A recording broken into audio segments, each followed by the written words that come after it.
North east की जो direction है वह भी आपके गोल अचीवमेंट के बारे में बताती है, क्योंकि ये नॉर्थ ईस्ट की डायरेक्शन ही है जो आपके माइंड की क्लैरिटी के बारे में भी बात कर रही है, आपके विजन मैनिफेस्टेशन के बारे में बात कर रही है। नॉर्थ ईस्ट की दिशा बृहस्पति की दिशा मानी गई है।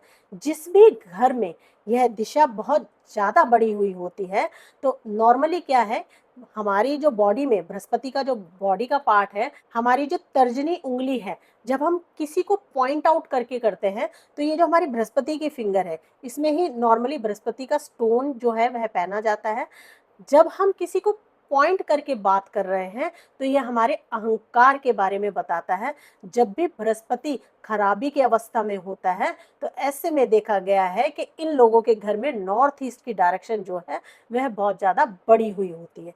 ऐसी अवस्था में क्या होता है कि जितने भी घर के मेंबर हैं, वह अपने बारे में क्या कहते हैं, क्योंकि यहाँ पे अहंकार बहुत ज्यादा बढ़ चुका है, नॉर्थ ईस्ट की डायरेक्शन बढ़ चुकी है, तो वह व्यक्ति कहते हुए पाए जाते हैं कि घर का सारा कार्य ही मैं कर रहा हूँ या मुझसे ही हो रहा है। जहाँ पे मैं आ जाता है, वहाँ पे अहंकार भाव जागृत हो जाता है। तो नॉर्थ ईस्ट की डायरेक्शन यदि ज्यादा बड़ी हुई है, तो ऐसे में व्यक्ति क्या बोलेगा कि सारा ही कार्य मेरे से हो रहा है।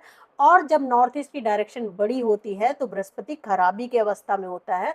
और बृहस्पति जब खराबी की अवस्था में होता है, यह आपके घर का वास्तु भी बताता है। तो ऐसे में जातक या जो भी उस घर में रह रहे हैं, वो किसी भी तरीके के सजेशन को मानना या सुनना ही पसंद नहीं करते, क्योंकि बृहस्पति जो है वो अहंकार पैदा करता है।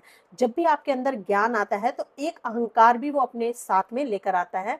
तो बृहस्पति के भाव में क्या हो जाता है, जब ये बहुत ज्यादा बड़ी हुई है, तो इट्स मीन ये है जो है बैलेंस नहीं है, और आपके जीवन में आपके विजन को मैनिफेस्ट ना होने देने का एक प्रमुख कारण है।